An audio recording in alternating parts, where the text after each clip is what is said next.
The Super Media Bros podcast is a founding member of the OddPods Media Network. What the fuck, Charlie Swan?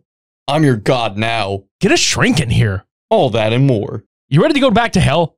Hell yeah! Super Media Bros.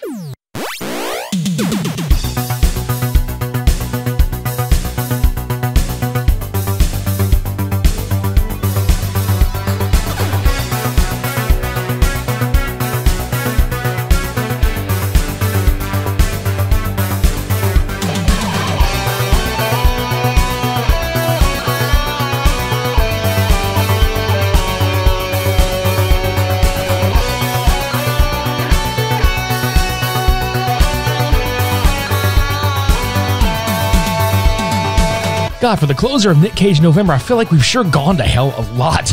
Well, specifically the last few, yeah. I mean, whenever I think of Nic Cage movies, everybody thinks of, like, The Rage Cage. I genuinely think of just hell, because those are, like, the films that are most synonymous with him, to me. Welcome to episode 200 of the Super Media Bros podcast. I'm Midnight Agent Raw. And I'm Special Delivery Dev. Episode 200. We fucking made it to 200 of these. Holy shit. Dude, that blows my mind. Like, I was just a dollar store kid whenever you were still, like, with the other program. This was, like, way before you had any, like, bi-monthly specials, anything. Well, I didn't even think we'd be doing it this long. But here we are, episode 200, and a lot of people were like, are you going to do anything special for 200? And it's like, yeah, it's cool, but I don't know. I can't do it. Like the thing that I say is like, just keep rolling on. It's a number and it's a big significant number for this show, but goddamn, what better way to do a 200th episode than Cult Cinema Showdown 87 during Nic Cage November and what are two of my favorite films of his, one of them being my absolute favorite Nic Cage movie, Mandy versus Drive Angry. I tried to explain this, and I think Devin kind of gets the point now, but I definitely tried to explain that the pairing of these two were because there are a couple of significant tie-ins with each one. They both dish out the ass-kicking like each character does. They dish the ass-kicking out in a revenge style, but very different in tone. One is absolutely focused on like satanic shit and hell, and the other one is, for lack of a better term, a film about revenge on some Jesus freak motherfuckers. On acid. Yes. So I want to kick in with Drive Angry because I've seen Mandy a bunch of times, but I've only actually seen Drive Angry like 3 times. I saw it when it came out in theaters. I saw it once when it hit like home video, and just again today for the show. Devin, you've seen this one more times than I have. I know you have. Dude, okay, it's one of those things I tell people all the time. It's a guilty pleasure. I know it's not good. Now, it's not as bad as people say, because if you watch the director's commentary, they knew what they were doing. They weren't incompetent with it, but at the same time, it's a sloppy mess at times. I get it. But I just love it. It brings me back to simpler times in middle school, where this was one of the things that just, after a long day of class, it brought me back. You know, I felt like myself again. And personally, like, middle school was rough, you know? I never had, like, any problems, per se, but just, you know, hormones and everything. I wasn't sure what was going on. This movie, though, it was comfort food. It was an escape, dude. Yeah.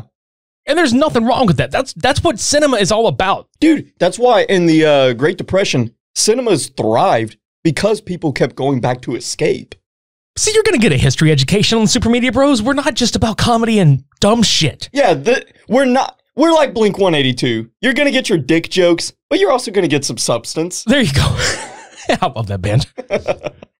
So anyway, yeah, so with Drive Angry, again, going back and they knew wholeheartedly what they were doing.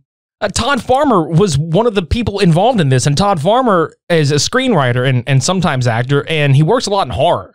And most significantly, he did work on Jason X, The Messengers, and the 2009 My Bloody Valentine 3D. Oh, okay. So you kind of see where this movie, you see where this movie gets its DNA.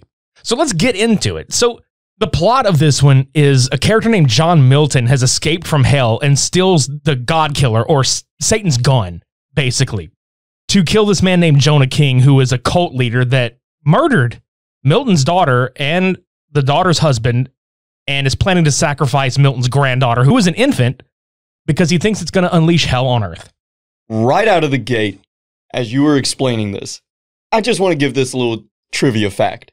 The name of his character, John Milton, that is actually a reference to Paradise Lost, which is an epic film about Satan's expulsion from heaven and the creation of hell. And actually, the guy that wrote that was named John Milton. Fucking right, man.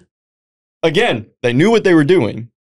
This movie definitely kicks right off. Now, the thing about both of these films is, again, it's revenge plot. One of them is kind of a slow burn, but I think it's just as impactful. This one just comes right out swinging.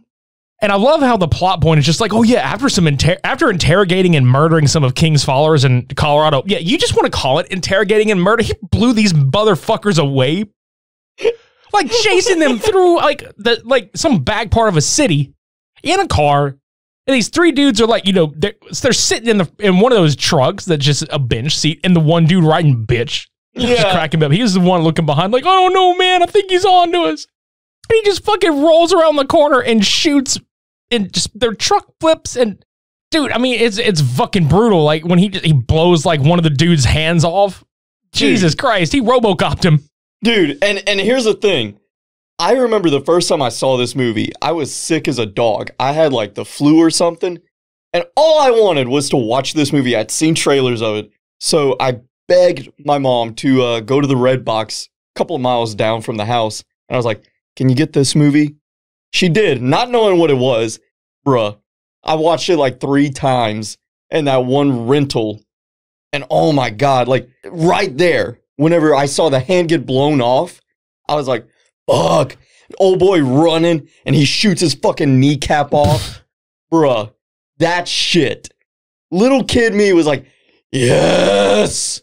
But it's so fucking funny because Nic Cage is not like, he's not crazy rage Cage in this movie. He's very like calm. He is.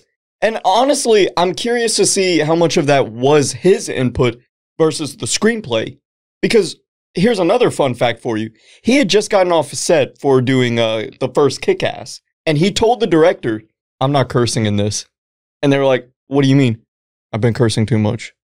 I'm not cursing. It's so funny. Oh yeah, which is really funny because he can blow people's heads off for an hour and a half, but saying fuck is where he draws a line. Yeah, right, exactly. But like he winds up killing these motherfuckers, and I think he leaves one of them alive because he's like, tell him I'm coming for him and I'm pissed or some bullshit. And then he like shoots the gasoline on the ground and it just trails back and blows the truck up. This was in that era where every cool guy walked away from the explosion. Yeah, we call that the Michael Bay shot. Because I think that is in every Michael Bay film that's ever been made. Like a dude walks the fuck away while the shit blows up in slow motion in the background. So he discovers that this ritual for this kid, his infant granddaughter, is going to be in some abandoned prison called Stillwater. And initially they try to tell him it's in Texas. But he stops off at this diner where I have to crack up at this bullshit. When he's sitting down, the lady that's being his waitress walks up. She's like, what do you have? It's like coffee black with sugar. And that's it. So like she comes back and then she looks at him and she's like, so you're going to ask me what time my shift ends? And bro, the look on Nic Cage's face, like he wasn't having it at first. Like he just looked at her so like, I just want fucking coffee. What the fuck? I haven't been here for like 5 minutes and I'm getting hit on already. But that's where she tells him the prison is in Louisiana. It's not in Texas. Then it's funny because he just goes from that base. And then he talks about the vehicle. He's like, whose vehicle is that? Is that yours or whatever? It's that Charger. And it actually belongs to the character of Piper. But she kind of looks like jealous, like Piper's about to get the attention. But he like grabs her by the throat and just makes out with her. And then he's like, I told you I wanted sugar. And then he just picks the sugar up off the table anyway. Dude, again, little kid me saw that shit. And I was like, that's the smoothest thing I've ever seen. I did not recognize the cheese factor. I did not recognize that you're not supposed to act like that. I just saw a macho dude being macho and womanizing. And I was like, bruh, that's it. That's what I got to do. And he's got that long, slicked back blonde hair, like bleached blonde. And his roots are like a month and a half into showing up. And is the squared off Oakleys. Bro, the Oakleys was fire, dude. They were. And I tried wearing them because of this movie. Oh my God. And again, I was in like 6th grade, so my face was not up to par for that form of sunglasses, like that actual frame. I'm about to age myself really hard right here, because for those of you that don't know, Devin and I are about a decade apart. Yeah, I think like almost if it's one more month, it would have been exactly. Yeah, because you say you were in 6th grade. Yeah. This came out in 2011. Yeah. Dude, I'm 7 years out of high school by the time this film has come out. So if that tells you guys anything. But it also speaks to this man's movie knowledge, which I greatly appreciate. Oh, yeah. Like, I say 6th grade. That's a rough estimate. It might have been 7th, but I want to say 6th. I think. I'm pretty confident in that. Right. So, anyway, he follows Piper, who quits because the old fat boy, that's what he gets called later, like fat tub or some shit. He's one of the line cooks or some bullshit. Well, he hits on her, like grossly fucking hits on her and gropes her, and she's just like, nah, fuck this, I quit. So her car breaks down, and he's like, well, I'll fix it if you don't mind. And she's like, yeah, that'd be great. And he's like, well, as long as you give me a ride. And she just kind of looks at him, and she's like, I don't pick up hitchhikers. Like, she agrees to do it because he's only going to like a truck stop. And he's like, well, she's like, I don't pick up hitchhikers. I didn't have my thumb out. Fair enough. Yeah. He does like subtle jabs like that periodically throughout the movie. Yeah, but what I like about the character is that he's not a creepy character. Like, you can tell that he's genuinely just like a decent, well, to us, he's a decent dude, just trying to get by right here. So he winds up getting, dropped off, and, he shakes her hand, and he's like, I really appreciate the ride. And, and she talks about like her dude or whatever. And he just looks at her and he's like, see a good man? And she's like, yeah. And he's like, all right, well, good. And he, walks off, and then she walks in on her good man fucking this other chick. Dude, and here's the thing. Whenever Milton is at the little like phone booth, there's a sign that says like some bullshit about, like, what was her name? Monty or something? Monty fucks or some bullshit. And it was like a picture of her in clothes, like fucking. And so it was like this weird little Easter egg that they did. Right.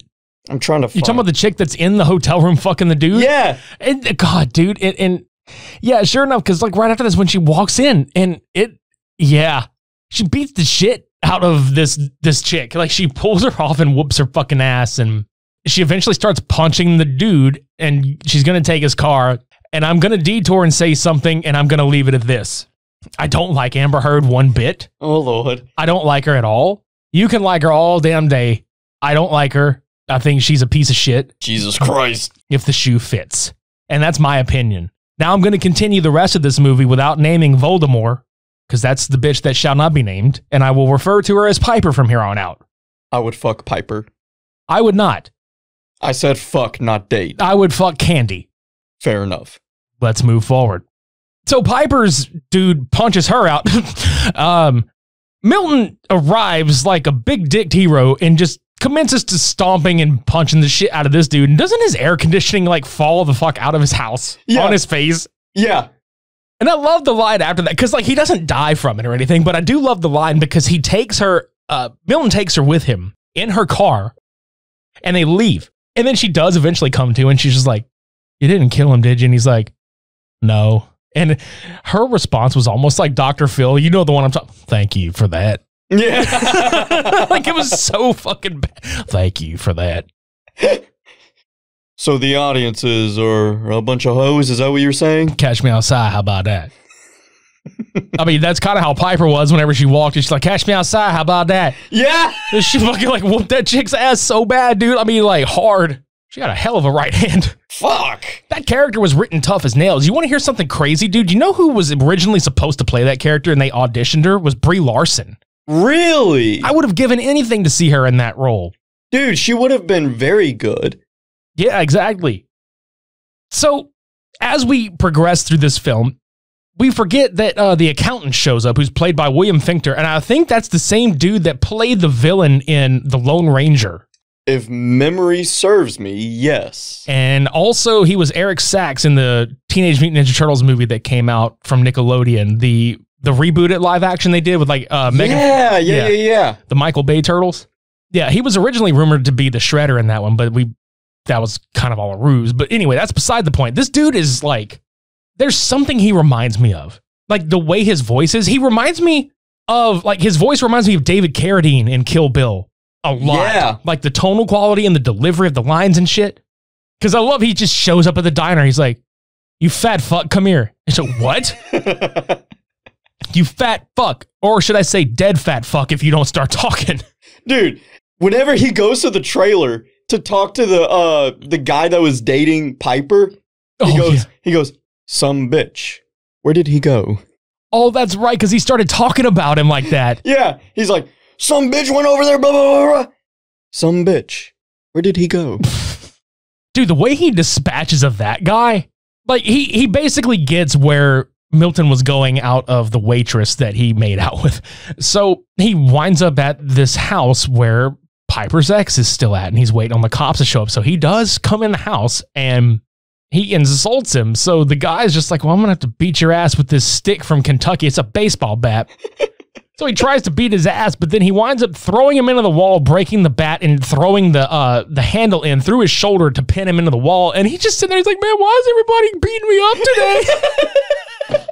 What a bitch. Just this big, bald, shirtless dude walking around with just jeans. He's looking like Danny and Doug Basham. Like, dude, it's a bad-looking dude, but he's getting the fuck beat out of him by a woman who's half his size and by a dude who's half his size. Right. But I love how he fucking insults him as he's leaving. Like, he was going to let him live. And then he fucking insults the accountant, and the accountant's like, fuck this. And he just throws the other end through his fucking left eye and through the wall. And it's grotesque as shit when they come in there and see it. Dude, the whole movie is like that. And that's why I love it. It's just so unapologetically gross. Right? Well, yeah, on the car ride, like Milton basically tells Piper what's going on and shit. Well, some of what's going on. Mm. And they go into the, what was it called? The Bull by the Balls bar? Yeah. God, what a name of a fucking bar. I fucking love this movie. I know, Bull by the Balls bar. And they start ordering drinks. And you get out that he starts running into people that they're like, hey, I thought you were dead. Like, a lot of people just keep saying, how I thought you were dead. And he's like, no. Like, where can I sit in here? You know, and she's like, oh, well, you go over there and don't cause any trouble. So they go sit down. And he tells Piper, well, yeah, me and that guy. She's like, you know that guy? He's like, yeah, well, I used to drive trucks for a living, and I would come in and have a visit from his, what was his daughter? Yeah. Oh, like, dude, he was fucking her daughter, or fucking the dude's daughter. So the waitress starts flirting with Nic Cage. Like, it's Candy. We find out her name's Candy.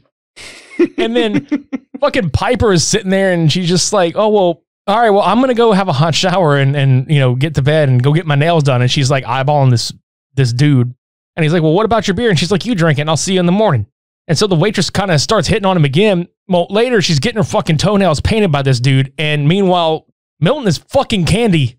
Like, all his clothes are on, and she's ass naked in the next room, and she's beating the door like, shut the fuck up. And it's kind of funny. Dude, actually, Voldemort, she made that call to have her nails done. Right. In the script, she was getting fucked as well. That's pretty funny, though. Yeah, her logic was, well, a woman in this scenario would actually get her nails done. Not true. I know a lot of women that would just go get railed. It just depends. I guess it depends on the woman at hand. It also depends on the situation. True. Like, in her situation, yeah, I would assume that you would get railed. Well, she's getting nailed instead. she's getting literally like fingernailed and toenailed and all that shit. Well, and the dude doing it is butt ass naked, and he's like, "Are we gonna have sex soon? Or if you do it right, we will." Exactly. Like, what the fuck? Oh, she's like, if you paint my nails right, but oh, look, you already fucked up one of them. Like, just points at him out like, you already fucked up one of them.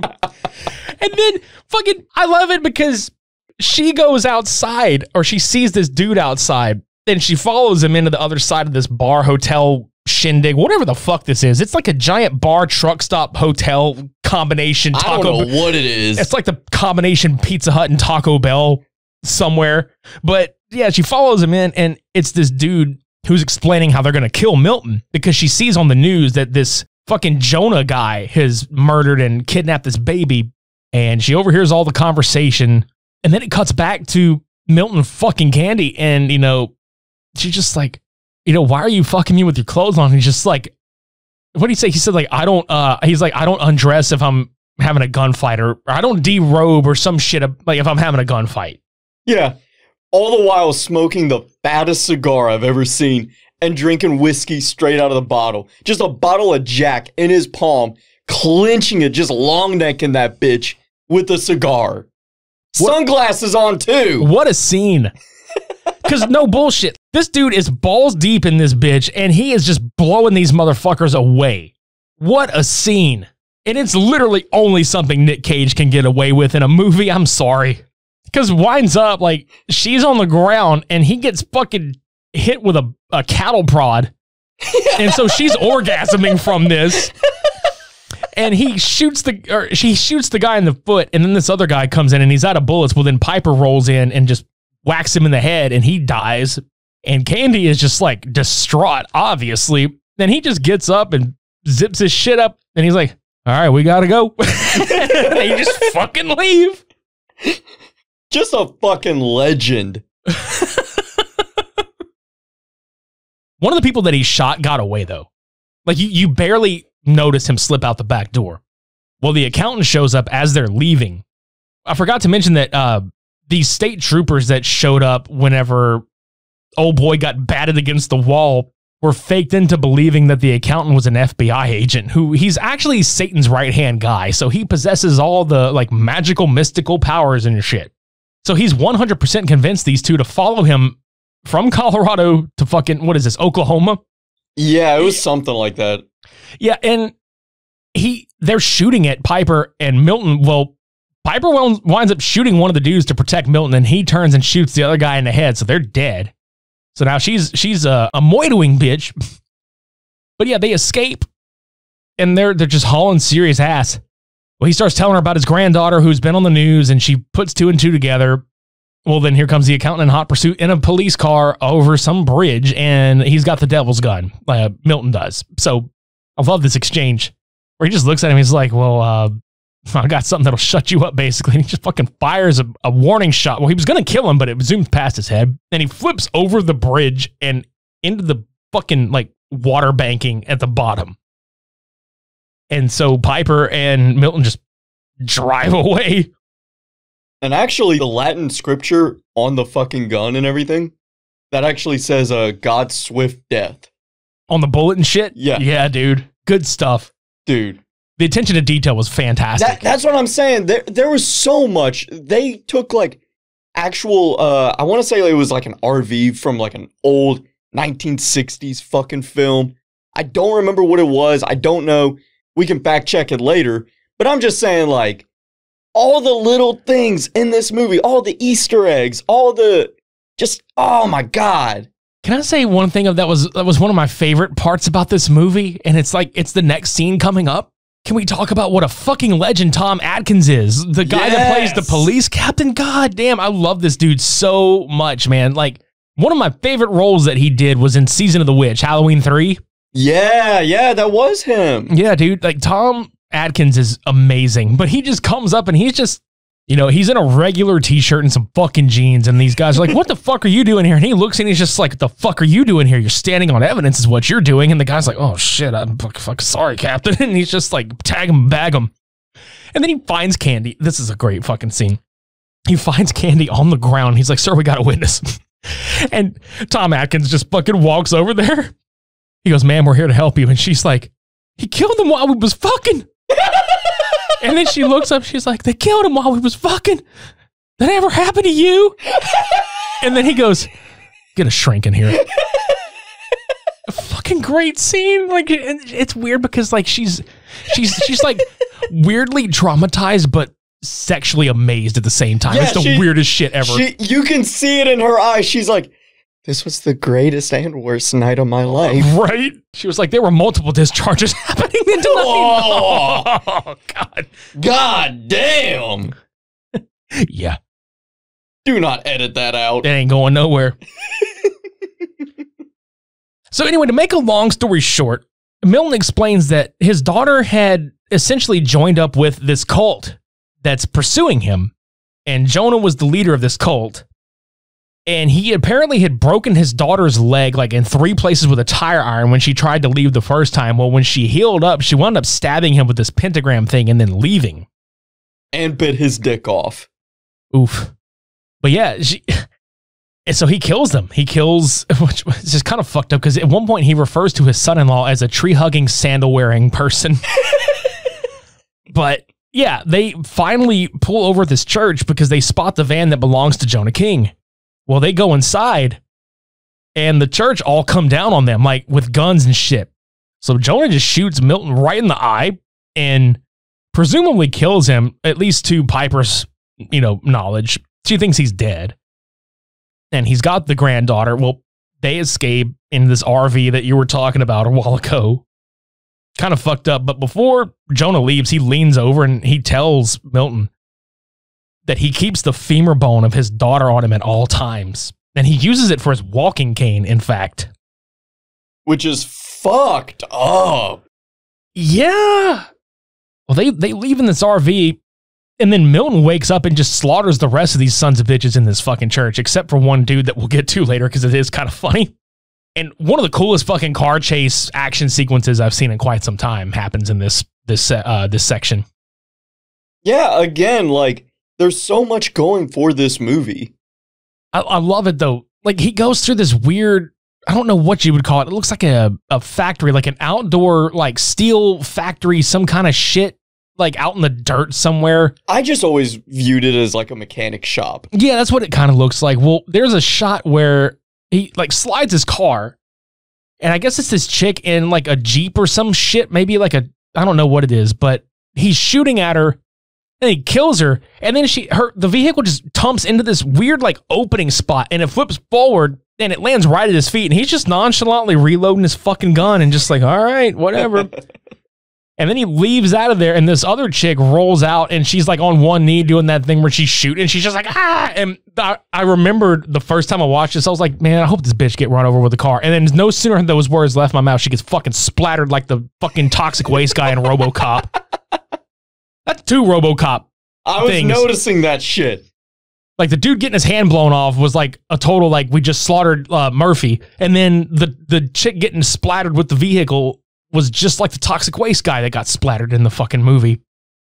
But at some point after this bitch gets run the fuck over, because I mean, I'm talking like annihilated by this motherfucker, Piper winds up leaping out of the back of the RV and onto the Charger because at this point the windshield has been like blown out or knocked off or some shit. And Jonah shoots the engine so that it stalls out and they can escape. And she's questioning, how are you alive and all this shit. And she wants the truth. And he's like, well, we got to hide this car. And she's like, I don't give a shit about the car. He's like, well, I do because you're a cop killer and they're pursuing you. And she's like, fuck. Well, the accountant winds up at the church and he sees the symbol on one of these guys' chests. And that's the only guy alive. What is that? It's a pact with our Lord Satan. Funny, he's never mentioned it. And then he looks down and, like, great surprise and tonal changes completely. Like, wow, those are fucked. And it's his knee all blown out. That was so great. Wow, those are fucked. Just his whole fucking... That whole exchange, dude. It was so bad. The dude is just a fucking menace. He does not give a shit. Yeah, he doesn't give a fuck. Wow, funny, he's never mentioned it. Wow, those are fucked. Just like that. Well, he winds up asking about Milton, and he tells the accountant why they're all being killed. Because apparently the accountant guy does not exactly know what is going on. All his job is to get anybody that has escaped from hell and put them back. That's literally his job. And he fucks anybody up that gets in his way. He doesn't give a shit how it gets done. He gets them back. He has no real, like, loyalty to any one side. This is just his job. Right. So Milton and Piper meet Webster, who is driving a record truck. And he's just like, you're dead. No, I'm not. He's like, I carried your coffin. It's like, oh. So he agrees to help him. And basically Webster is telling Piper that Milton was a bad husband, but a good father. and he vanished out of her life to, you know, protect her from the life that he chose, which was, I guess, doing really fucked up criminal jobs and all this shit. Well, Milton was killed on a job he was supposed to go on, and Webster was supposed to go with him, but Milton told him to stay behind. Milton is staring into this like barrel of fire, and he explains to him, he's like, all I see is the suffering of everybody that I love in full detail. I can't turn it off. You know, he literally sees everything. And then there's a line where Webster's like, you know, cold beer, and Milton's like, not unless it's from Jonah King's skull. All right. That'll come into play later. Yes. Yes, it would. And one of the, I love it because, like, I love this car. Yeah, same, dude. Like, until this movie, I wasn't a huge car person. I just appreciated them. But after seeing this the first time, I was like, that car's cool. Oh, it's my dream car. Like, a classic Chevelle has always been my dream car, because he tells him, he's like, I can't fix the Charger. There's too much wrong with it. But he unveils this fucking sharp Chevelle SS 454 in red with a black racing stripe. Holy fuck, it's so pretty. And he gives him the car.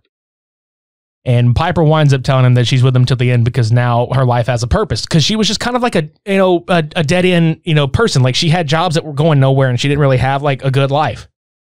Fuck it. Who can blame her? Yeah. I mean, goddamn, look at just in the first 10 minutes, like that's her life, man. And it looked rough.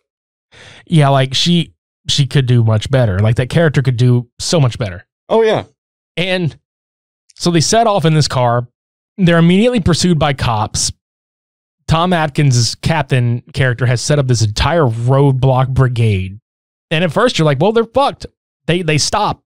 And they're just like, well, what the fuck do we do now? And here comes the accountant in this hydrogen truck. He Tokyo drifts this motherfucker. Yeah. And then he just casually steps out of the driver's seat and just steps onto a vehicle that's right next to it and just sits there, and the truck just surfs over. And Milton winds up driving the Chevelle underneath this truck as it's barrel rolling over him. Barely touches the hood of the car and just keeps going. So they wind up getting to Stillwater. And this is where we get the big finale of the film. This dude just rolls up, just fucking shooting everybody. Right. Blasting away, beating people to a fucking pulp. Fucking Jonah King shows up, kicks him in the fucking nuts, punches him in the face, just waylays this man. Oh, I know, dude. And it's fucking crazy. Like, right before they go in, Piper kind of gets kidnapped by the accountant, but the accountant and Milton come to this understanding where it's like, dude, look, I'm going in there and you're not going to stop me. And the accountant's just like, well, fuck it. If you die, I win. If I can get you after the fact, I still win. So fuck it. I'm just going to let you have it. And so, like, the accountant and Piper are watching from above the whole thing happening. And then she winds up stealing the devil's gun off of him. And he tells her straight up, he's just like, look, go to him while you still can. I'm not going to stop you. So yeah, well, that fucking bullshit's happening down there. The baby's about to get stabbed, but this chick kind of takes the baby and hides. And I love the final fight with Milton and fucking Jonah. He's getting his ass beat. Like, Milton's on the ground just getting waylaid by that femur bone. Yeah, because some dude just comes up from behind and shoots him in the back with a shotgun. And that's whenever Jonah King finally takes control of this situation. Mm-hmm. And then, out of nowhere, like an RKO, Jonah's right-hand dude gets blasted into the RV because Piper shoots him with the devil's gun. And it looks like a Doctor Strange symbol just pushing this motherfucker into the RV. And it just fucking just blows the fuck up, dude. And there's nothing left of it. I mean, maybe a frame and some tires, but oof. Dude, that construction was real bad. I hope that dude didn't have a fucking warranty, because it would have been useless on this bitch. Oh, yeah. Dude, that RV was from 67. What you mean? I know, right? Like, God damn. But Jonah keeps telling Milton, he's just like, I can't be killed, motherfucker. I can't be killed with anything of this earth. And Milton just goes, I'm not of this earth. And just blast him with the devil's shotgun. And you can tell the effects are a little dated, but it still looks cool because he gets blasted into the heavens, it looks like, and then his soul gets like ripped the fuck apart and he just disintegrates. Oh, dude, the effects were dated whenever it first came out. It was always very low budget. Yeah, because they shot this for 3D, like specifically. It was like a $45 or like $50 million budget movie, somewhere around there. But you can tell they shot a lot of this stuff for the 3D aspect. Oh, absolutely. So this is essentially the end of the movie. The accountant winds up taking the baby and letting Milton say goodbye. And Milton kind of asks, well, he says he doesn't want to ask Piper for her promise to protect the child, but she does. And he dies.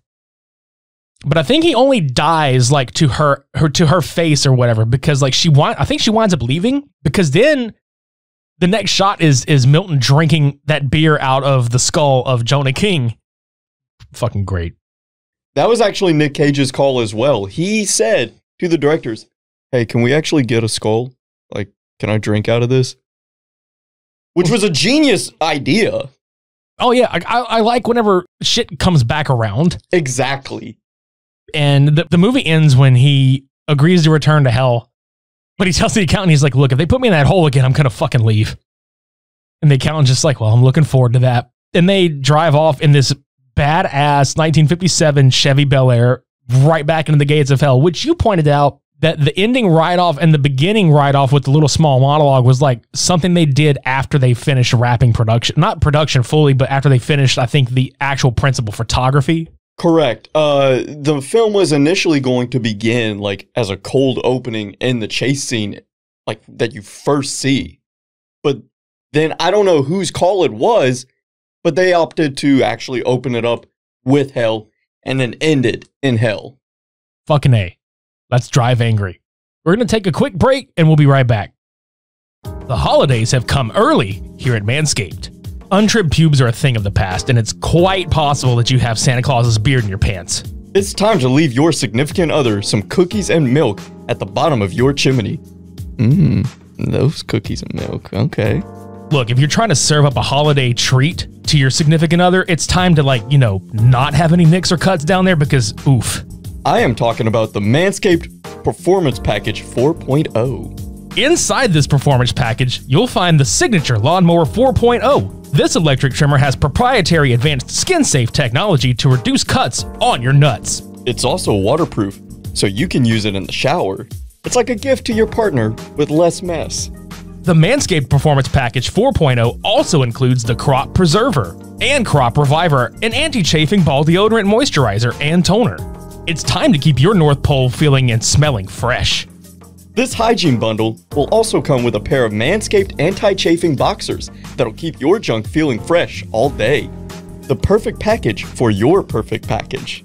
Manscaped is going beyond the groin with their new Ultra Premium Body Wash. It's infused with aloe vera and sea salt to keep your skin feeling clean, nice, and moisturized. They also just launched their new 2-in-1 shampoo conditioner, which has key ingredients with benefits that include hydrating, nourishing, conditioning the scalp, and strengthening your hair at the same time.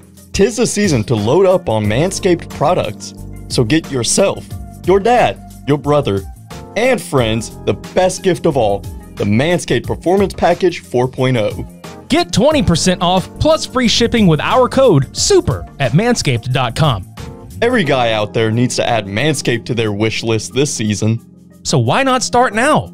Get 20% off and free shipping with our code SUPER at manscaped.com. Again, that's 20% off with free shipping at manscaped.com using our code SUPER. Clean up your nuts and make Santa proud this year. Deck the balls.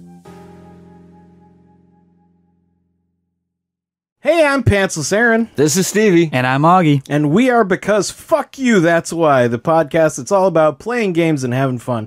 Our games are mostly based on British panel shows or British game shows, but we'll play just about anything that catches our attention and imagination. Our show is all about laughs, so please come by and have a great time. Why? Because fuck you, that's why. All right, let's get into Mandy. Now, Mandy came out in 2018. It almost was instantly a cult classic, like right at the jump, which we've talked about before. Some movies just, that's what happens. Yeah. This one was, believe it or not, produced or co-produced by Elijah Wood. It is directed by Panos Cosmatos, who did Beyond the Black Rainbow. Great fucking movie. Very experimental. And I saw a trailer for it. and I want to watch it whenever we're done recording. Yeah, it's a great movie. We'll fucking do that after. So this movie actually premiered at the Sundance Film Festival, and a lot of people praised it for its style, which, come on, it's a fucking glorious movie to look at. Dude, the whole time I was like, I can name a personal friend of mine, Joe Badon. He's also a director, so shouts out Joe. Dude, if this man hasn't seen this movie, he needs to, because they have a very similar visual flair. This movie is a masterclass in cinema to me. Yeah. It's absolutely that. The color grading, all of it. So we'll kind of get into it now. It's hard to break this down without getting really, really deep into it, because there's a lot of subtext and there's also a lot of, on the surface about it. The director has said a few times in interviews that this movie was about his parents' death. Like, straight up. Fuck. Yeah, and if you've seen the movie and you appreciate it, you'll be like, what? Wow. Yeah, because now I'm thinking about one scene in particular. Those who have seen it, they probably know what I'm talking about. Just the meltdown. Mm-hmm. That shit fucking hits hard now. Yeah. It already did, but goddamn. Yeah, we'll get to that in a minute. So the movie takes place in 1983, which, again, there's three different chapters. Yeah, and I wouldn't even call them necessarily chapters. It's title cards, because it's almost like an individual film for each part. Now that you say that, I want to go back and rewatch it with that idea. You need to, because it's crazy. If you look at the color grade of each font, you kind of get that style in a sense for each one. Yeah. The Shadow Mountains 1983 AD is absolutely a fucking 80s heavy metal style cover art. Correct. That's what it looks like to me. And this movie is very into like the metal aspect of like that time period. It really is. And whenever the bikers show up, that shit, I was like, this reminds me of something out of a Scott Snyder comic book. Yeah, dude. And it's cool because there's also like the King Crimson track that plays in the very beginning as they're just panning over this just field of trees, because the main character, Red Miller, that Nicolas Cage plays, he's a tree logger up in the Pacific Northwest somewhere. And he lives with Mandy, the title character, his girlfriend, and they're in this real, just kind of reclusive, like, cabin look. It's not a cabin, but it's a wooded house, and it's very secluded and just quiet. And you can tell that these two people are very much kindred spirits with one another. It's absolutely, through the first probably 40 minutes of this film, they just build the closeness of these two, and you really get the emotional impact once the movie kicks into second gear. Correct. Yeah, like with what you were describing, with each chapter, so to speak, being its own film, this was just a love story. But it was a love story after the love story. Yeah, because she's into this like fantasy art. Like you were commenting on, oh wow, that drawing is amazing. And it's her drawing all this shit, and he's all about it. Dude, that painting, because I know there's probably 1,000,001 replicas of several props in this film. That painting, though, I would really, really like. Just because I'm not much of a painting guy, but that's something that's so beautiful. I want to put that in my house. Right. And here's the subtext I was going to get into. So throughout some of the conversations that they have, there's like, you kind of get the idea that they both like, she definitely had like a really fucked up upbringing and was very psychologically traumatized by her dad. And Red kind of comes across as maybe he was like a war veteran, or he's like a recovering addict or some kind of shit, because he just leads like I go to work and I come home, and like she is my addiction, not in a bad way, but it's good for him, and they're good for each other. And I love shit like this. I love when movies unfold and you don't immediately get it, but things come back around. Now, like she works at a gas station, and one day she's like walking. And by the way, the color grading changes a lot. There's a lot of reds and purples with her. There's a lot of blues and greens in the forest. With them, there's like a blue and purple kind of color that cascades over them. The lighting sets the tone for each character individually, or if they're with somebody else. Now, she's cascaded in red when she's walking to work. And this van passes by, and it's like this hippie cult. It looks like a bunch of, I know it's in the 80s, but it looks straight out of the 70s. Yeah. I can see that. And Jeremiah, who is like the leader of this cult, he just like sees her. They make this weird eye contact. And he later on is talking to this woman who is Mother Marlene. She's kind of like the elder lady of this entire group or whatever the fuck. She fucking creeped me out. Just not even her character, but just like, I don't know. It's the way she looked at him, dude. Yeah, dude. That immediately off jump, I was like, you ain't even got to do nothing. You're going to haunt my dreams. The way she looked at him, it's almost, she was just kind of looking at him. She's like, you want me to take my teeth out again and do that thing? And you're like, oh no.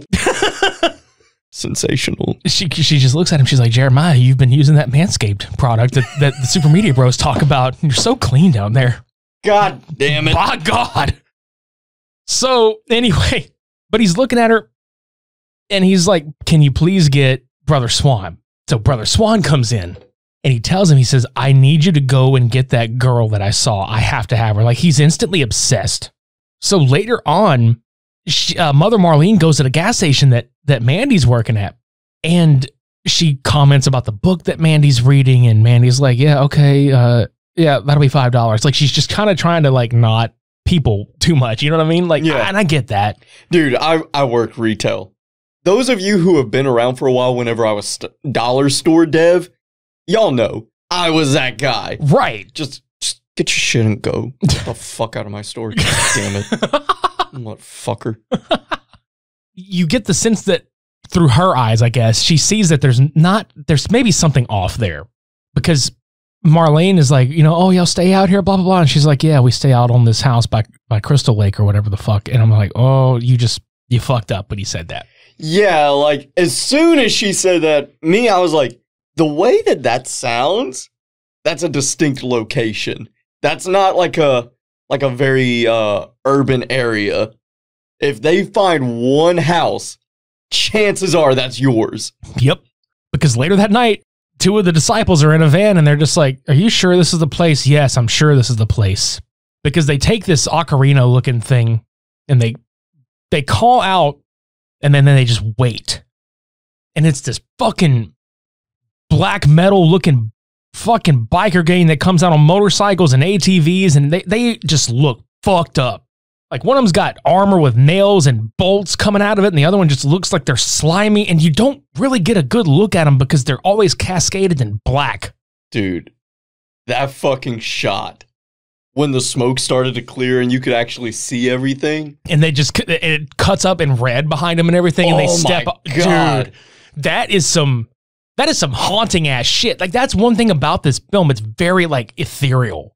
And that's what I was saying. That's the shot where I was like, this looks like Scott Snyder comic books, like the DC death metal and Last Night on Earth, that shit. Oh my God. Was it at this point you were like, oh, shit's about to get really fucked up? Yeah. Okay, yeah, because this was Devin's first watch, everybody. Yeah. So that's what I was excited for, because I remember my first time watching this movie, and I wanted to see somebody else's first time watching this movie. There were several times where my mouth was just open. Yeah. This being one of them, because when they step out of the van to greet these fuckers, he hands them a jar. And this dude is just like gulping this shit down. And I had to explain to Devin, like, later on, this biker gang operates on this very heavy form of LSD.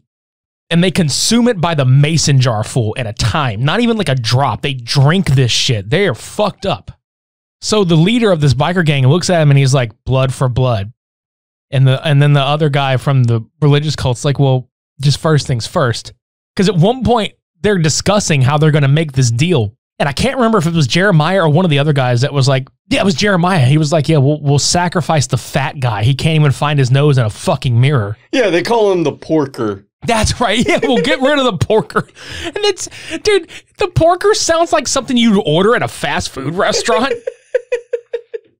Well, to be fair, the guy playing this character looked like he probably worked at a fast food joint. Yeah, give me that number 5 with the... Yeah, the porker combo. Give me the number 5. Can you supersize it? Thank, that'd be great. Oh, with a Diet Coke, please. Yes, I'm trying to watch my figure. That's right. Or I can't even like make fun of that because I do that shit. No, you're the type of guy that fills their cup up with halfway with Diet Coke and then the other fill it half up. with regular Coke. Yeah, you're that asshole. You're right. But any fucking way. I mean, I know it helps, but god damn it, man. Come on. That's why you put the extra ice in there so as not to overdo it with the sugar. Fucking trashy. Yeah, go fuck yourself. But anyway, yeah, so he's like, we'll sacrifice the porker. I can't even say that with a straight face because it's so fucked up. Like the way that motherfucker just looks at him, just disgusted. Like Jeremiah Sand is like a big piece of shit. We'll get to why he's a piece of shit outside of this, but he just looks, he's like, yeah, we'll sacrifice the porker. That fat son of a bitch can't. He called him a fat lard too. He's like, that fat lard can't find his own nose in a fucking mirror. And I'm like, holy shit. Because that's the thing too, is like, of all the people in that little like cult family thing, he's the only one that looks like that, dude. Not only that, but he doesn't even look like he's the dumb one. Yeah, because the other guy that's sitting in the van when they're waiting on the biker gang to show up. Boy, yeah. Dude, he don't have a clue what's fucking going on. He looked, yeah, my man's was picked up from a fucking gutter. Yeah, he's just there. He don't even know why he's there, but he's there. They're like, let's put a cross around his neck. He'll blend right in with it. Fuck. Yeah. But anyway, they wait on these people to show up, and they tell them what they're going to do. So later that night, Mandy and Red are laying in bed together, and there was a line earlier whenever they were talking about planets and shit like that, how she really likes Jupiter because it's been like a storm on that planet for thousands of years, and how it could just swallow Earth whole. And I really thought the conversation was cool because she asked Red what his favorite planet was, and then he says Saturn, and then he's like, wait, no, I changed my mind. Galactus. And she's like, Galactus isn't a planet. And he's like, yeah, but it eats planets.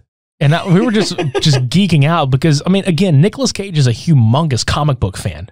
Right. And just being like the Ghost Rider and Superman, all that stuff. I know that's not Marvel, but I'm just saying, like, just the whole thing. I'm like, anytime somebody mentions something along the lines of comics, I'm just so happy. Right. And to know that in this universe, they are that kind of couple, where he's a comic nerd, obviously, in this movie, and she does all these drawings and paintings. No wonder he's all about that shit. Oh, yeah. And she's a good-looking girl, too. And it's like, I love that love of those characters for each other. It's so just, I can't speak enough of it. It's great. And it tells a story that, you know, this is about to be emotionally heavy as fuck. So these biker fuckers show up at their house while they're sleeping, and it's like a strobe effect with blue lights happening. Dude, that fucking shit. I was like, oh shit. Yeah, it's gonna haunt your dreams, fuck, dude. Yeah. Fuck. It was at that moment I was like, can somebody get me a camera? I want to film something now. Please, please. I'm feeling so inspired right now. Right, exactly. And they go in and they punch Red, and he just looks over. They're face down, but they're looking at each other. And it's a shot of them back and forth on their faces. And he gets punched. She kind of gets a bag over her head. And at one point, I have to laugh at this one because the porker is outside of the window doing that mouth breathing thing where he's got his hands on the window and he's just like, oh, I'm about to jack off. And then he just gets like these claws from one of the bikers and he just gets pulled away. And it looks funny because he's reaching out with his hands, like doing like spirit fingers. And there's no sound, but I can imagine him being like, nah! Bro, you ain't got to talk about his breathing like that. He just trying to breathe. He overweight. Leave him alone. I did him dirty. No, I was thinking more like Helga and that dude from Hey Arnold where he's just and she just like fucking punches him or whatever, the mouth breather. But anyway, yeah. So he gets like Goldilocks gets dragged away. Motherfucker looking like Dusty Rhodes from the fucking 1980s. Jesus. Just gets dragged off. I'm just a dragon, baby. True, but that's their sacrifice because they're like, fuck it, we're going to offer him up for these motherfuckers. That's a big-ass sacrifice. Yeah. Well, they take Mandy to their lair, and they drop this LSD in her eyeball, and then they take this fucking, like, I think it was called like a tarantula wasp or some kind of shit. It's this tarantula hawk or something like that. It's a big wasp that's definitely not from the States, and they have it just sitting in a jar, like where its head is above it, but it's soaking in a jar of this LSD. And this thing's highly, like, poisonous. So they take it out with these fucking, like, tongs, and it stabs Mandy in the fucking jugular. Like, stings her. And she tripping the fuck out, dude. So they bring her into this, like, I don't know, it's like a fucking den. And it's all cascaded in pinks and reds, and the motion is being traced. Like, a dude moves and it just traces as it goes, and it's real just mindfuck. Dude, I felt like I was high. Same. And it's hilarious because he's just sitting there.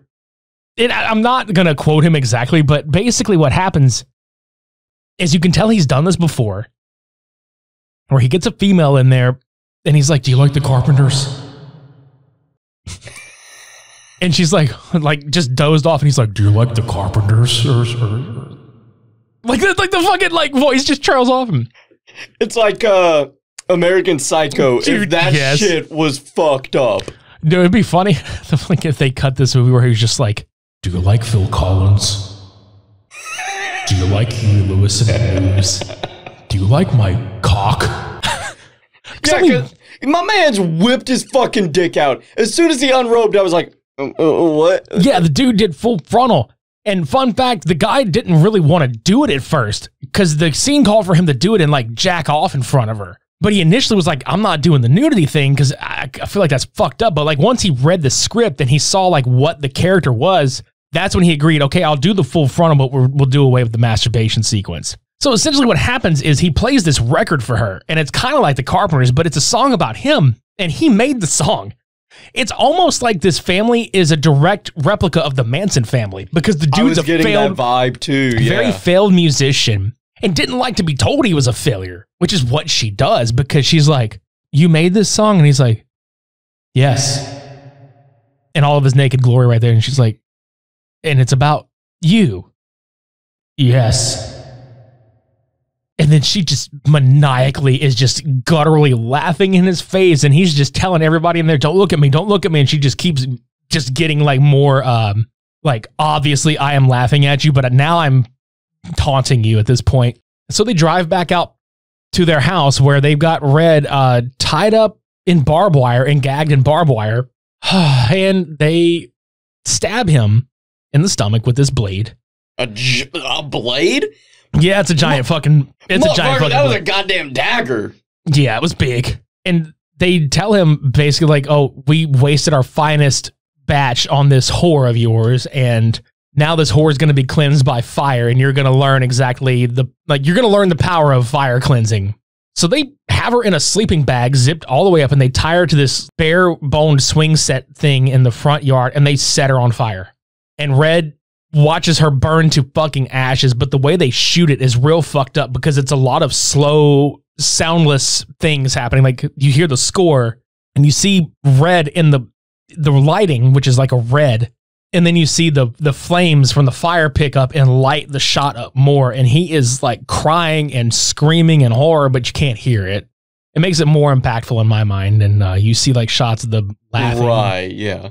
And then it fades out. And then there's a shot that picks back up of them leaving in the cars and him still tied up, and then it fades out. And then it picks back up on him where he comes to and painfully gets out of his barbed wire. And he crawls over to her ashes where he picks up what's remaining of her skull, and it eventually just falls and crumbles to pieces as the wind picks up. And he's in shock because he's not even really reacting to shit at this point. I think he's just in shock. And he goes inside, and this is something that a lot of people picked up on. Like, there's some things that are out of context in this movie that people watch scenes on YouTube. The Cheddar Goblin commercial being one of them, which I was waiting on seeing you watching it because I didn't know if it was going to take you out of it or not. You know what I'm saying? No, it didn't, because it felt like he was just like, just stop and watch something that makes no sense after an event that makes no sense. That's how I interpreted it. Well, the way that and I may be wrong, but like the way that I interpret it is life is still going on around you no matter what the fuck just literally happened to you that was so traumatic. It was like a really brutal reminder of like, God damn, the world is still moving on and this just happened to me. There's nothing like that slap in the face of reality. Like, this is happening. Like, oh my God, like we should have been on the couch watching this commercial. She'd be laughing at it right now. We would be laughing, having a good time. Oh, our favorite program was just on. We were literally just in here having steak and, you know, just talking.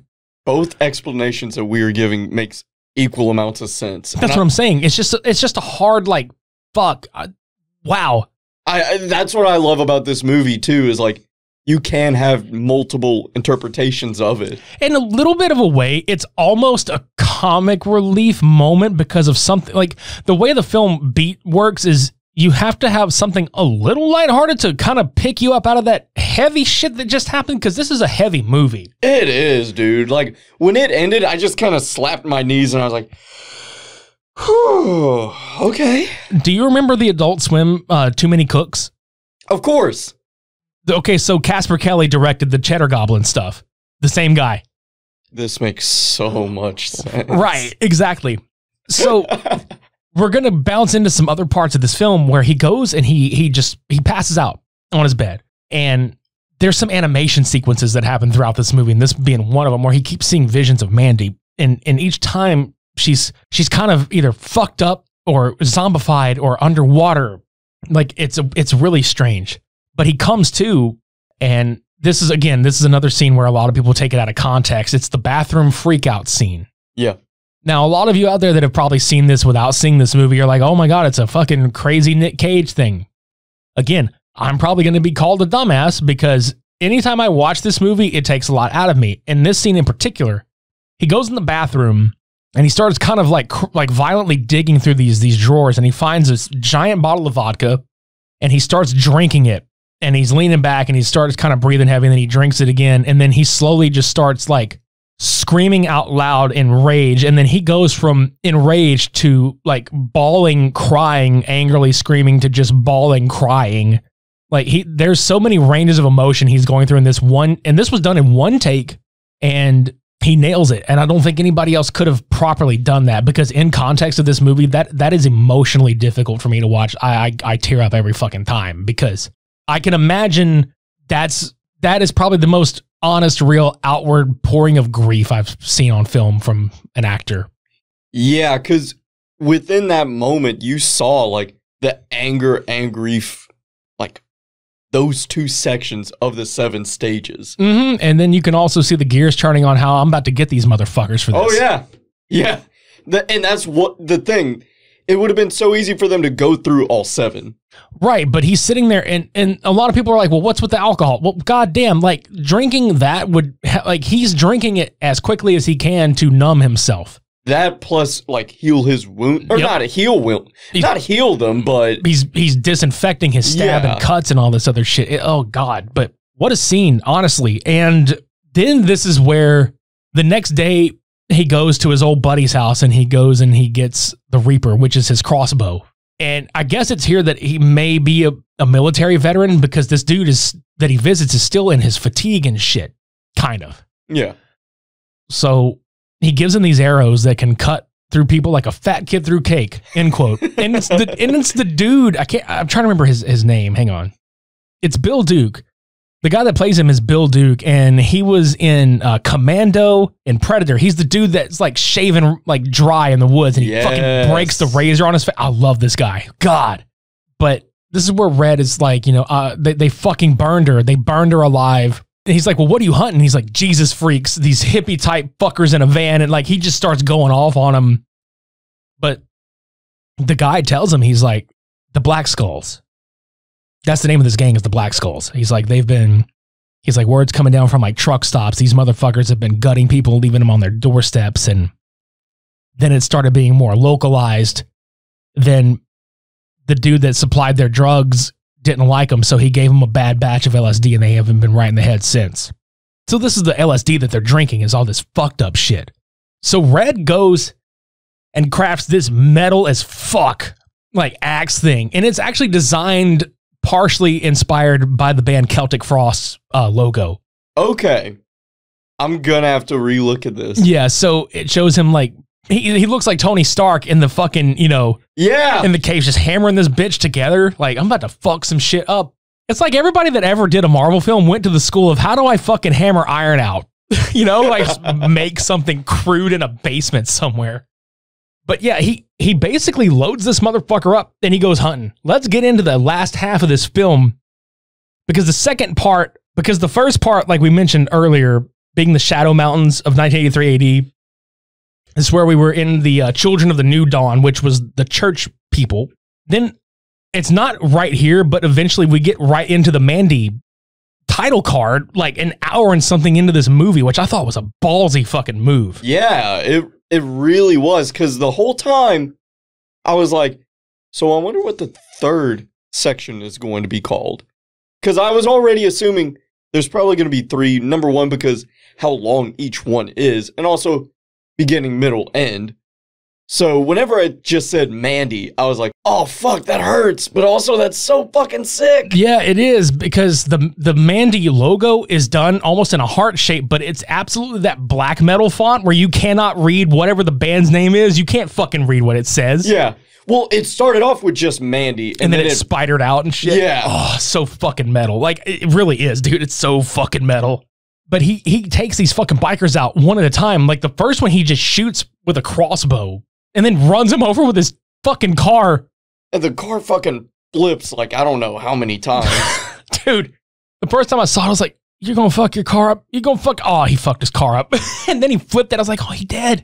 Dude, that's the thing, is I was staring and I was like, the fuck? He didn't even have a seatbelt on. Yeah, he didn't even have a seatbelt on. I was like, oh my God, he's gonna be ejected from the vehicle. And then next shot is him chained to this pipe with a nail in his fucking hand. And then one of the other bikers is sitting there and is just like whispering into his ear. He's like, you have a death wish. And then Nic Cage's like, oh no, I don't want to talk about that. Like, he starts kind of feigning like sadness, and he's like, oh, I really don't want to talk about that right now. And he beats the shit out of him with his pipe and knocks him into this, like, I thought at first it was like this just endless black hole. Yeah, it's that's like what I thought too, yeah. Giant fucking pit. And then he goes and recovers his fucking weapons. But not before he comes across this dude who's bleeding out of his ass, just kind of bent over this bed. And I'm like, okay, that ain't right. Yeah, when I saw that shit, I was like, huh? Come again? Yeah, so he rounds the corner and he sees like this TV with some porn happening. And he sees the other biker there with this dick blade just burying his face in just Tony Montana would be jealous sizes of cocaine on this coffee table. So he finds a box cutter and he's going to like stab him. The dude flips Red over into this table, like full blown, like Jim Ross would have been saying, by God, if this happened in a WWE event. Cocaine just dust everywhere in the fucking air. And he tackles Nic Cage to the floor. Well, Red. He tackles Red to the floor. His dick blade gets stuck in the floor. So Red just slices this fucker's throat open with that box cutter and just he bleeds out into his face. And then Red is just laughing maniacally, just drinking it in and just laughing, like eyes open, just psychotically. And I was watching your face the whole time that was happening. And dude, you were just like invested 100%. Like, yeah. God damn it. Yes. Bruh, that shit. I was like, now that's the fucking Nic Cage. Right. Because he just throws the guy off of him and he gets up and then the TV gets blasted with a shotgun and it's another one. So he rolls over there and he's punching him and the dude grabs the fucking blade and starts trying to slice Red and he winds up like twisting his arm, shoving him against a bookcase. And I want to say he was yelling at him like, you ripped my shirt. Like, yeah, you ripped my shirt. Like real crazy. There's a reason he's saying that, you know, and it's because like we get a flashback later is because that particular t-shirt was the shirt he was wearing the first time he met Mandy. That's why that shirt is so special to him. So he was pissed, rightfully so. He breaks this fucker's neck and the face that he makes when he does it, I was like, holy shit. Yeah. So he just grabs this broken glass and just snorts all the cocaine that's on this piece of glass. That shit, I was like, oh my God, this is either going to end really good or really bad for you. I don't know which. You know what? Honestly, at that point, if that were me, fuck it. I don't even care anymore. Like he probably thought he was going to die doing all this shit anyway. So he doesn't care. Right. And he winds up getting his weapons recovered and then he finds their LSD and he literally just sticks his finger in there and barely touches his tongue. And like the literal mind fuck of everything that shoots at the screen. There's like a giant zoom in of like the sun and then his face like melts off of his bones and shit. It looked like Raiders of the Lost Ark. It was fucking cool. But yeah, you kind of get the sense that, oh yeah, he's going on a real bad trip. And he's hopped up on cocaine and LSD and he's about to just go fuck these bastards up. He beats the shit out of one of them that's just watching a burning car. He sets him on fire and chops his fucking head off, and then he lights a cigarette that he finds on the ground with the dude's burning skull.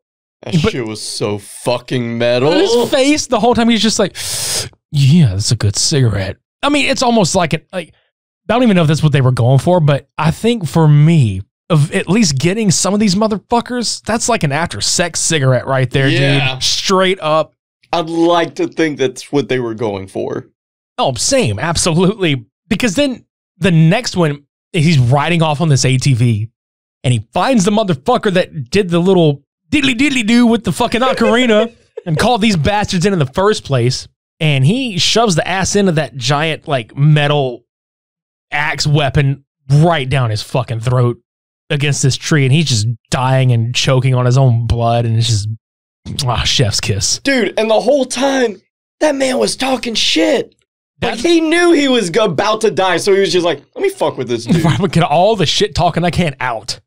Yeah, he got it. He got it good, though. I loved that it was just, he didn't make it quick death for him at all. No. He's like, you will choke on your own blood, motherfucker, and you did. And he spared the chick that was with him, too. Rightfully so, because she didn't really do anything. No, I feel like she was like literally other victim of circumstance. Like she's been captive by these fuckers for a long time, was scared to try to break out and leave. Well, then later he finds their giant, this is weird. It's like an A-shaped frame wood building with cross, like a cross on top and a cross inside of it. In this giant like V-shaped rock quarry looking shit in the mountains. Well, he finds everybody there. So he goes and he fights this big, tall, beefy son of a bitch. Like, he finds a chainsaw on the ground and he's like, oh, I'm just going to rev it and I'm going to fuck this guy up. Well, he can't get it to start. And your face was amazing right here. Because when that dude turns and looks, he's just, okay, motherfucker. And he pulls this really, really, really long chainsaw out. Like a chainsaw sword. And that's essentially what this was a chainsaw sword fight. Dude, that shit, the whole time I was watching it, it dawned on me, I was like, the writer and director was just like, all right, I got one shot at making a fucking wild-ass movie. Let me throw everything in there. This was like kitchen sink moment for me. Yeah. In a good way. Oh, yeah. Like, I'm not saying it disparagingly. No, for sure. Because the way it ends is like he's mostly using his chainsaw to block this guy. And let's be honest, that dude was like real jacked up. And I think you would have to be able to wield that big fucking chainsaw the way he was. Yeah, just physics. Not even the weight, just the physics of it. I can't remember what company makes it, but there is actually a figurine, like mold statue of that fight scene. Oh, wow. It's like a $300 figurine set. You know what, though? For a film replica figurine set, that's not bad. That's not bad at all. And I kind of want it now. Like, I've been wanting something like that, but I'm really thinking about just fucking getting it because it looks great. But yeah, anyway, he winds up pulling the old Johnny Blaze trick on this bastard because he drops the chainsaw. Both of them do. And the dude's just like, come on, motherfucker. So Red grabs this giant chain, just a giant chain. He's like, oh, I want to pull some fucking Ghost Rider tricks on your ass. So he wraps it around the dude's neck from afar and just yanks him down onto the long chainsaw. And the dude just has his guts sliced out. And it's not graphic where they show that. It's an overhead shot of the dude face down on the rocks. And the red is just like pouring out and staining the rocks and splattering and shit. It's a really cool shot. It really is. Because they somehow got away with making like super grotesque, but without being grotesque. It's like your mind filled in the gaps. Yes, it's like the Texas Chainsaw Massacre. Everybody talks about how bloody and gory it was. No, dude, it really wasn't. It's all in your head. All the shit that you imagine happening, that's worse than what you could actually see happening. Yeah. So I think that's where they went with this. A lot of this shit. Hot take, Texas Chainsaw Massacre is older and yet aged better than Halloween. I can definitely buy that. But yeah, this is like the penultimate fight, because then he shows up to that church and oh my God, the music as he's walking through and he just sees the light shining from that cross. It's that real metal, like slow, like boom, boom, blah, of the drums. And then just the guitar just raining out. It's like, oh God, we keep saying metal as fuck, but you throw the metal horns up every time you say fucking metal as fuck, dude. So he just descends. It's so crazy too, just because it's supposed to be symbolic of this like godly shit, but he's descending into the bowels of hell to fight this motherfucker almost, because when he opens that door to climb down, there's red and purple and smoke just pouring. And he goes into this giant long cavern. It just keeps getting deeper and deeper. And then he goes and he finds Marlene, and she, God damn it, she gives this speech about how she was the most passionate lover that this motherfucker Jeremiah has ever had, and all this other shit. And she starts talking about that little thing that he likes done with the gums and his dick and the Manscaped shit. I mean, that's the, you know, and he's just kind of like, man, fuck off, you know. And they fade to black, and then you come in and Jeremiah Sand, who's again naked, and he's just like rubbing on the rocks, because his whole idea is that he is so emboldened by God himself that he can literally just take whatever he wants. He thinks he's literally like the holiest of the holy, and the entire world is his, and it doesn't matter who else thinks like this is my table. No, he's like, fuck you. What table? That's mine. He's kind of like the Debo of this world. He's like, this is my table. What table? But he senses somebody's there, and he's like, you stop there. God is in here with me now. And you just see the head of Marlene fly in. Like, Jeremiah just looks down, he's like, ugh. He fucking kicks her head away. Yeah, like his whole fucking thing, his whole fucking gimmick just crumbles in that moment. And you realize right there, this man's been bullshitting everybody the entire time. Even himself. And then he's fucking like looking down, like when he kicked her head, I know he was fucking thinking, man, no more gum love. Or he was thinking, shit, this is about to get even better. Yeah, or he's like, fuck, I'm finally done with her, thank God. He looks up, he's like, praise God. Like, you got rid of this bitch for me. Thank you, finally. Yeah, because in the first time you see them two, he's like, stupid whore, you fucking dumbass. But what I'm really thinking like when he spotted Mandy, because you could tell when he was telling her in the beginning, she looked like, oh, fuck, I'm being replaced. Yeah. So, yeah. But Red has this line where he tells him, it's like this, they start going back and forth with each other, but Red tells him something to the effect of like, you know, the psychotic drown, you know, while the mystics swim. You're drowning, I'm swimming. So Red basically recognizes that it's kind of like telling him there's a line between psychotic and spiritual. You know, so he's like, yeah, you're not so much spiritual, you're a fucking psychopath, and I am actually the one in tune with everything going on around me. Because look at all the ethereal shit that he's seeing the whole time. Even though he's on LSD and cocaine, this motherfucker's in touch with everything. But anyway, the whole thing about Jeremiah even bullshitting himself is when Red just grabs him by his fucking head. He forces him down. He's like, oh, God, don't do it. Don't kill me. He's like, I'll blow you, man. I'll suck your fucking dick. Is that what you want? I was like, Jesus Christ.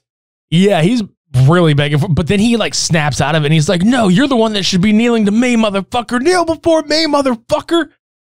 And then Red just looks at him, and I love the fucking voice alteration. Yeah.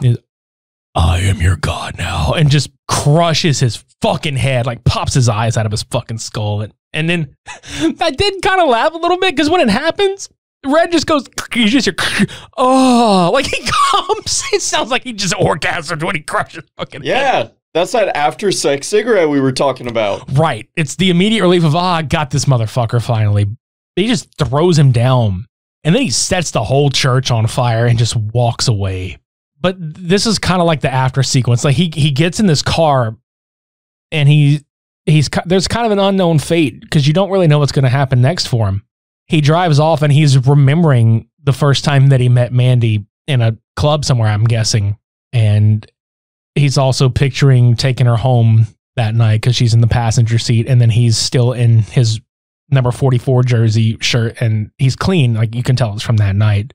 But then it cuts back to Mandy, which it's looking like years later, or however long into their relationship, with her, you know, sleeveless Motley Crue shirt, and she's smoking a cigarette out the window. And it's that shot that everybody looks at also, where he's got that maniacal look on his face, bloodied up in his gear from what we just saw, and he's looking at her, and then he just kind of stares back at the road, and then the camera cuts to a shot of him in an empty car driving off into some unknown, you know, place, like away from this giant, like, mystical backdrop. And the movie cuts to black.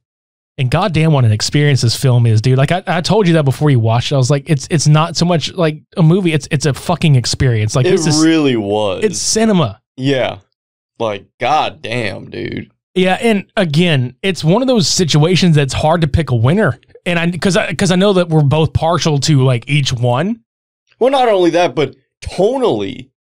Like, okay, as far as like the themes and whatnot, we have very comparable films, but in execution, they were totally different. Yeah, because like Drive Angry comes out and just goes. Right. Mandy definitely gets to that point, but there's a lot more substance to it to me.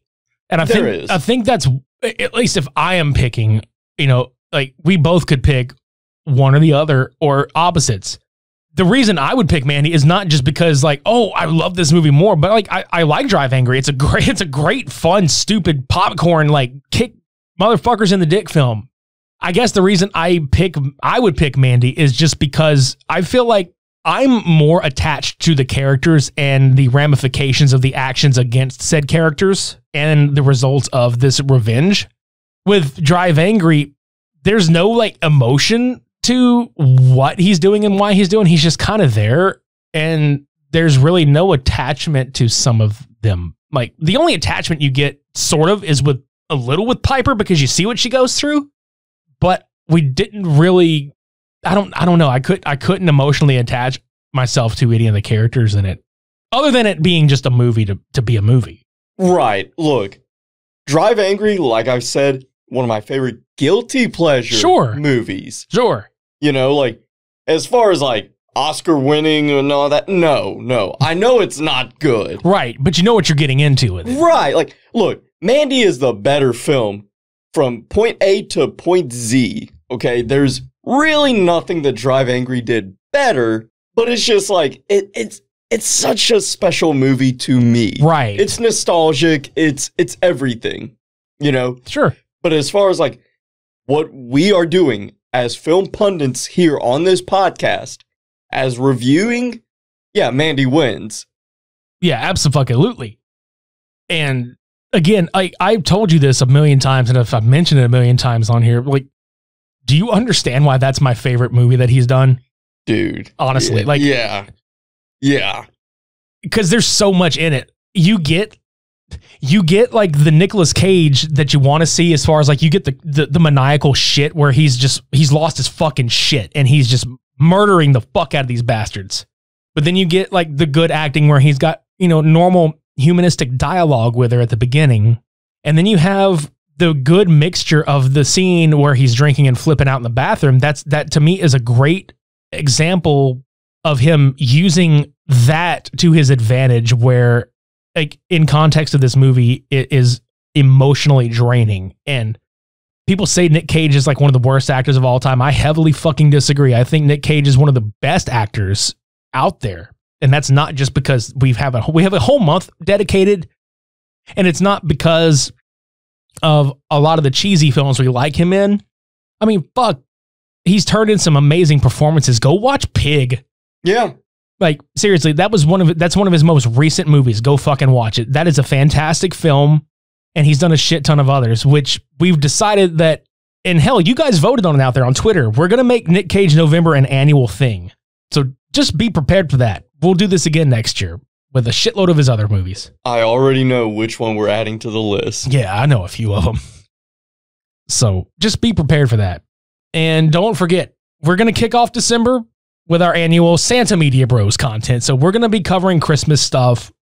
And we've already got a slew of episodes lined up. And Jesus fuck. We really do. Y'all ain't ready for this shit. And I'm sitting here like, man, it's peak season for special delivery dev. Like I'm delivering some fucking packages. Yeah, you are. I don't know how I'm going to have time for all this, but I'm going to do it. We're going to do it. We're going to do it hard. We do it all for you. That's it. We really do. But we really appreciate you guys listening to all these episodes, checking out this entire month, because this was an experiment. I'm not going to lie. Like, doing the whole Nic Cage November thing was like, let's throw this at the wall and see if it sticks. We really enjoy doing it. So we're going to come back next year and do it. Fucking A. Visit supermediabrospodcast.com to listen to past, present, and future episodes. Visit oddpodsmedia.com to listen to all the other shows on the OddPods Media Network. Leave us a rating and review on Apple, Podchaser, and GoodPods. You can actually leave ratings and reviews for individual episodes on Podchaser and GoodPods. Subscribe to us on YouTube. Buy the merchandise. Just do it. Yeah, just fucking go buy the merchandise. We have Raglan tees. It's the same style t-shirts that he wears in Mandy, but it's our logo on it. Just do it. Just do it. Please. Please. I have bills. Please do it. Bills to pay. Please fucking do it. Be sure to visit Manscaped and use our promotional code SUPER to get 20% off plus free shipping. Trust us, we use the shit and oh God, it smells so good. Yeah.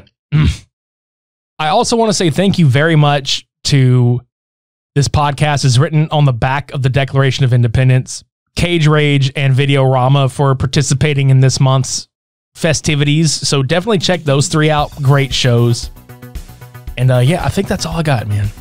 Yeah, that's all I got. Awesome. Once more, thank y'all so very, very much for listening.